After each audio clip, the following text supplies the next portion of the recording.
All right, hi goobers. You guys, we are here. You are in my dining room right now. On my dining room table, we're doing an activity to describe protein folding.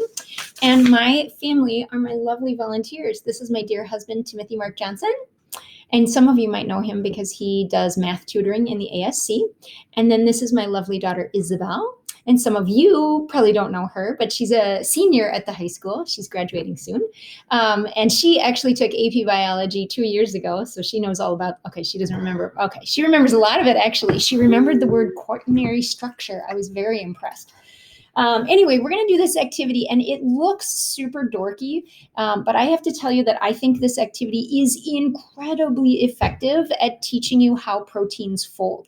So you should have access to this document. Yours is in color, ours is in black and white, but it gives you a little background information. You've already learned about proteins, and you've already read about it and all that kind of stuff.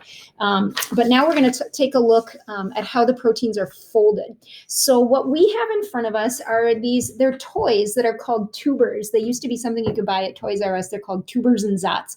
And basically they're foam within the inside, they have metal so that they can be bent around. So the Toobers are representing our amino acids, the primary structure of our protein. So it's a whole bunch of amino acids joined together. So that's what the Toober represents. So there's not been any folding yet. This is just the primary structure. We might even say that this is the NCC backbone. So nitrogen, carbon, carbon, nitrogen, carbon, carbon, nitrogen, carbon, carbon, nitrogen, carbon, carbon of each amino acid. Then we have these tacks, and each person has been given 15 tacks that are different colors. And the tacks represent the R groups of each amino acid. So remember that each amino acid has a unique R group, and they have different properties to them. So each color of these tacks is going to represent a different property. So right now I'm going to ask my lovely family to stick tacks into their Toobers. And so what they're doing is they're just going to randomly arrange the tacks approximately every 3 inches. Mine was shorter, so I arranged mine every 2 inches, but they're going to arrange the tacks on the Toobers, and that's just representing the R groups of the amino acids. Now, of course, the amino acids are not random. It's a very, very specific order. We learned about sickle cell anemia, and that with sickle cell anemia, there's a mutation where just one amino acid is in the wrong position, and it causes the entire subunit. Each of these will actually be a subunit when we're done. It causes that subunit to bend incorrectly, and then the whole hemoglobin molecule doesn't function properly. And that's just one amino acid that's in the wrong place. So I'm going to give these guys just a second to get the tacks in, and they're not in any hurry. And you can always speed up the video if you're bored watching them stick tacks in. I wish you all could do it because it's super satisfying sticking tacks into Toobers. Am I right? Like there's something tactilely very pleasing about it. Tactilely. Oh my I didn't quite get to the end. I'm sorry, everybody. And I was going to say something really important, and I forget what. Oh, okay. So it's really pleasing sticking the tacks in these things. What is really not pleasing is trying to fold them without getting your hands stuck with tacks. So that's the part that you're probably not going to miss that you're not participating in. Okay, so now we've really got our primary structure. We've got our amino acids. The NCC backbone is the Toober, and these are the unique R groups for each amino acid. So now we're going to start folding, and we have to skip secondary structure. So we're not going to show you any of the alpha helices or the beta pleated sheets. We can't show you that with this demonstration, unfortunately. So we're jumping straight to tertiary structure, which is the interactions between these R groups. And I see some of my R groups are going to fall out, just like my daughter told me they would. Mine is just too skinny. It doesn't work very well. Okay, so I am on page 2 of your handout. You've got the digital version of the handout. So I'm going to start with letter A. I don't know if you can see letter A down at the bottom. So the first thing we're going to look at are the hydrophobic amino acids, which are represented by yellow tacks.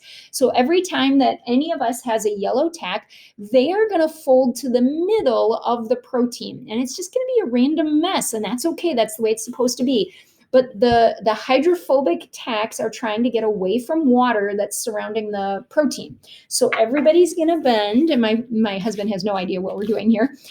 We're going to bend the tacks that are yellow into the middle as best we can without causing serious wounds to our hands as we do our bending. Okay, so I'm getting all of my yellow tacks into the middle as best I can. I'm going to do some other folding to try to get it to stay. So they're gathering together. Timmy, you got it good? I think so. He's got his yellow tacks This is in. lovely. It gets so much trickier than this. So the yellow tacks is just the beginning. I've got one more yellow tack that I don't have into the middle yet. So trying to get my yellow tacks to stay in the middle. Okay, so my yellow tacks are kind of bunched right here in the middle. Okay, and everybody else has yellow tacks toward the middle. Okay. Beautiful. Okay, yellow tacks facing in. Okay, so now, and make sure you give lots of bends and everything. So now we're going to go to part B.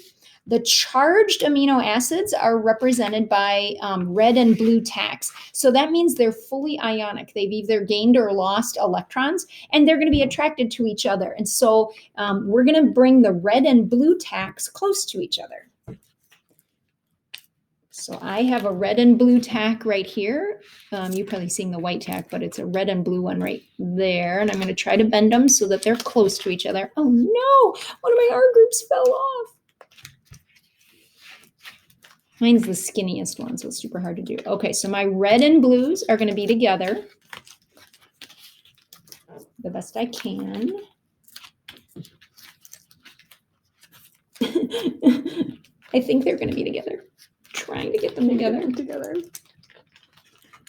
Okay, I've got to keep my yellows in the middle, and I got to get my red and blues near each other. If I hold it, mine will maybe stay.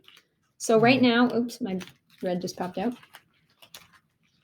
So right now I have yellows in the middle. I have I don't know if you can see the colors, but I have a red and blue right here. Can you see those colors? I don't know if you can see those colors. And then my red and blues are right here also. So I've got my red and blues, okay? So so you're doing perfect. Okay, the next thing that we need to do is get the white tacks. They are our hydrophilic, so they like to be near water. So the white tacks have to be on the surface of the protein. So they're gonna be sticking out of the protein. So I'm gonna bend, I have a white tack right here. I'm gonna bend it as much as I can without sticking myself. That was a fail. I'm going to keep trying. No cheating, removing the tacks and moving them to a new position. That's cheating. So I've got two white tacks that are on the surface right now. That's perfect. And I've got one white tack that's sort of on the surface. And if I hold it all together with my pinky, it kind of looks right. All right, so they're doing awesome. Feel like you got it? Mm-hmm. Got it well enough. Okay, and then the last thing, and it's always, now it gets really, really hard because we've already got all these conformations and now we have to do one last thing. Letter D is the disulfide bridges. Now that's, so I'll let them work on it right now. It's two green tacks. We just have two green tacks and they have to be across from each other. And they're like, oh my gosh, this is an impossible puzzle. So they're going to try to get the two green tacks to go across from each other. So while they're working on that, I just want to remind you that the disulfide bridges happens because of sulfhydryl functional groups that are found in an amino acid called cysteine. It's the only one that forms the disulfide bridges. So if you have a cysteine, I have one green one here and I have one green one here. So they need to be close to each other. This one is so skinny, I keep sticking myself with tacks. I'm gonna start crying. Okay, so my green ones right there and there are supposed to be close to each other. I'm gonna pinch them a little bit just to cheat. And so those are the disulfide bridges. And remember that they're special because those are actually covalent bonds. The others are interactions like hydrophobic or hydrophilic or even hydrogen bonding. But this is specifically a covalent bond. Covalent bonds are strong. Hydrogen bonds are really weak. Okay, so we now have 3 subunits of one protein. Get ready for magic, everybody. Oh, it fell out. Okay, so each one of us we had the primary structure. We had to skip the secondary structure, so no alpha helices. This is the tertiary structure, how we had to fold it based on the R groups.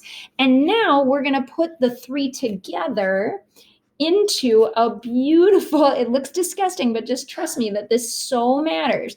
So this now, I know it looks ridiculous, but this is what a protein looks like. And the shape is absolutely critical to how it functions. And so if even one of these amino acids is in the wrong place, it could cause, let's see if I can do a demonstration. It could cause this protein to go like this. And now we have a protein that's the wrong shape and it doesn't function correctly.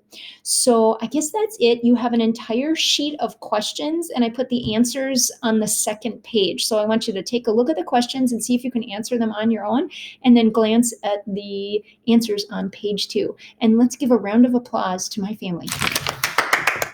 Thank you so much, family. Have a good night, everybody.